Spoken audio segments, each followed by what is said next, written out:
আমরা হাজির হয়ে গেছি রয়্যাল বেঙ্গল কাপের ফাইনালে। এই ক্রিকেট টুর্নামেন্ট যেটা হতে চলেছে বাঁকুড়া ব্রাদার্স এবং খতরনাক খাতড়ার মধ্যে। আজকের এই ফাইনালে জমজমাট খেলার পর আমরা দেখতে পাবো রয়্যাল বেঙ্গল কাপের উইনার কে হতে চলেছে। ব্রাদার্সের হয়ে দারুণ খেলছে রাহুল, সেঞ্চুরি থেকে মাত্র 3 রান দূর।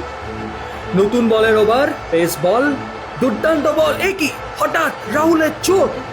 মাঠে দেখা যাচ্ছে বাঁকুড়া ব্রাদার্সের কোচকে সেঞ্চুরি থেকে 3 রান দূরে হলেও রিটায়ার হার্ট নিয়ে রাহুলকে ছাড়তে হচ্ছে গ্রাউন্ড। আরে দেখি দেখি দেখি কি হয়েছে, কোথায় লাগলো? স্যার কানে খুব লাগছে। আমার এই ক্রিকেট ম্যাচ বোধহয় আর খেলা হলো। আরে দূর, কিছুই হয়নি, তুই চল আমার সাথে।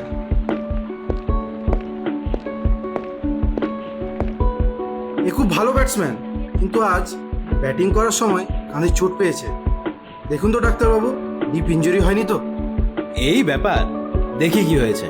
কোনো সমস্যাই নেই, স্পোর্টসম্যানদের তো চোট ইনজুরি এগুলো কমন ব্যাপার। সঠিক ট্রিটমেন্ট দিলে ঠিক হয়ে যাবে সব পেন।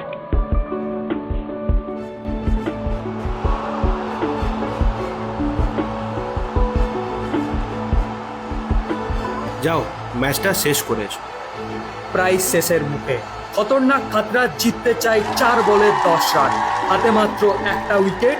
সেটস ব্যাটসম্যান, দারুণ পাওয়ার শট, কিন্তু দুর্দান্ত ড্রাইভের সাথে ক্যাচ নিয়ে রাহুল করলো খতরনাক খাতরাকে ঘরের পথে রওনা। আর এভাবেই রয়্যাল বেঙ্গল কাপের চ্যাম্পিয়ন হয়ে গেল বাঁকুড়া ব্রাদার্স।